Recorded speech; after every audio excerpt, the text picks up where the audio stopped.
Assalamualaikum teman-teman, perkenalkan nama saya Isdah Riado, NIM 2220200015 dari jurusan Tadris Matematika Universitas Islam Negeri Syekh Ali Hasan Ahmad dari Padang Sidimpuan. Nah, di sini saya akan memperkenalkan media saya yang disebut dengan rotasi metri atau rotasi trigonometri. Kenapa media ini disebut dengan rotasi metri? Karena penggunaannya dengan cara diputar, sama halnya dengan rotasi yang memiliki aksi perputaran. Nah, mengenai materi trigonometri, tentunya sudah kita pelajari sejak masih kelas 10 SMA. Mendengar kata trigonometri, pasti yang terlintas otak kita berkenaan dengan nilai sin, cos, tan, kotangen, sekan, dan kosekan. Nah, pada media saya ini, seperti yang teman-teman lihat, terdapat 3 warna. Yang pertama lingkaran biru, yang kedua lingkaran merah, dan yang ketiga lingkaran berwarna putih. Pada lingkaran biru, sudah terdapat angka mulai dari 0 derajat sampai dengan 360 derajat, dan lingkaran merah ini berfungsi untuk menentukan nilai sin, cos, dan tangen pada angka-angka yang terdapat pada lingkaran biru. Sedangkan lingkaran yang berwarna putih berfungsi untuk menentukan turunan dari sin, cos, tan, kotangen, sekan, dan kosekan yang terdapat pada lingkaran merah. Cara penggunaan media ini, misalnya kita ingin mencari nilai sin, cos, dan tan dari sudut 45 derajat. Maka langkah yang harus kita lakukan yaitu kita memutar panah yang terdapat pada lingkaran merah menuju titik 45 derajat. Nah, setelah itu kita akan menemukan nilai sin, cos, dan tan, yaitu sin dari 45 derajat 1/2 akar 2, cos dari 45 derajat yaitu 1/2 akar 2, dan tan dari 45 derajat ialah 1. Dan contoh yang kedua, misalnya kita ingin mencari nilai sin, cos, dan tan dari 60 derajat. Sama seperti halnya tadi mencari sudut 45 derajat, maka kita memutar kembali panah yang terdapat di lingkaran merah ini menuju titik 60 derajat. Dan kita akan menemukan hasilnya bahwa sin dari 60 derajat setengah akar 3, cos dari 60 derajat setengah, dan tan dari 60 derajat akar 3. Selain untuk menentukan nilai sin, cos, dan tan, media ini juga berfungsi untuk menentukan nilai turunan. Misalnya, kita ingin menentukan turunan dari cos X, maka kita akan memutar panah yang terdapat pada lingkaran berwarna putih ini menuju cos X. Dan kita akan menemukan hasil bahwa turunan dari cos X adalah min sin X. Yang kedua, misalnya kita ingin mencari turunan dari tan X. Sama seperti mencari turunan dari cos X, kita memutar panah yang terdapat pada lingkaran putih ini menuju titik tan X. Dan kita akan menemukan bahwa turunan dari cos X adalah sekan kuadrat X.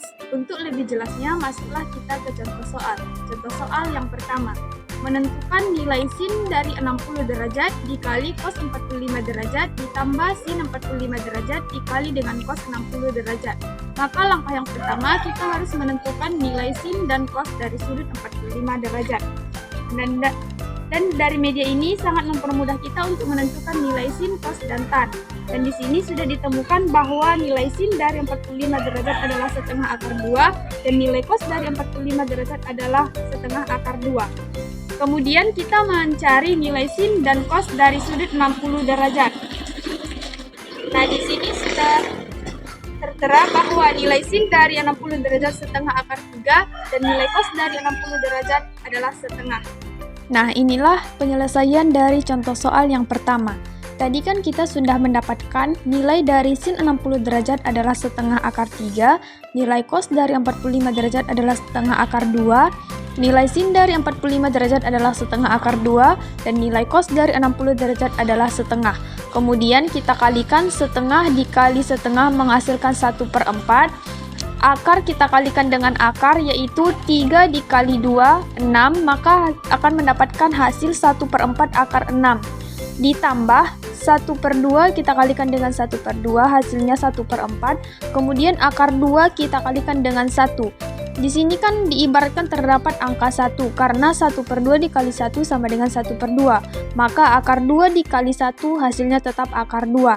Kemudian kita keluarkan nilai yang sama yaitu 1/4 dan akan mendapatkan hasil 1/4 akar 6 ditambah akar 2. Soal yang ketiga, setelah nilai turunan dari 8 cos X, maka kita harus mencari turunan dari cos X. kita memutar panahnya menuju cos X dan turunan dari cos X adalah min sin X. Contoh soal yang ketiga, berapakah nilai turunan dari 8 cos X? Tadi kita sudah mendapatkan bahwa nilai turunan dari cos X adalah min sin X. Kemudian kita mendapatkan hasil yaitu 8 dikali min sin X. Nilai negatifnya ini kita pindahkan ke depan, maka hasilnya yaitu min 8 sin X.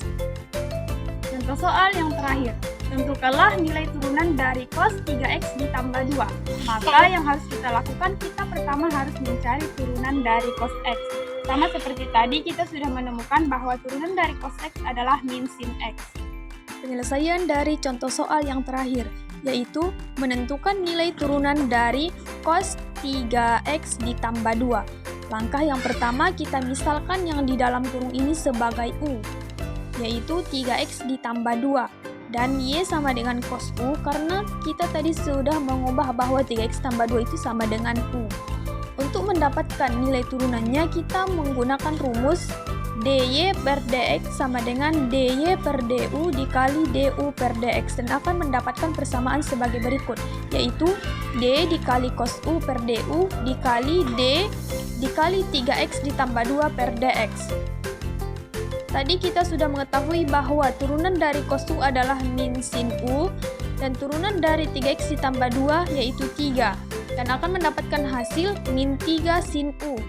Kemudian kita mengembalikan nilai u tadi dan hasilnya menjadi min 3 sin 3x ditambah 2 dan inilah hasil turunan dari cos 3x ditambah 2. Semoga media saya ini mempermudah kita untuk memahami materi trigonometri. Demikianlah, Assalamualaikum.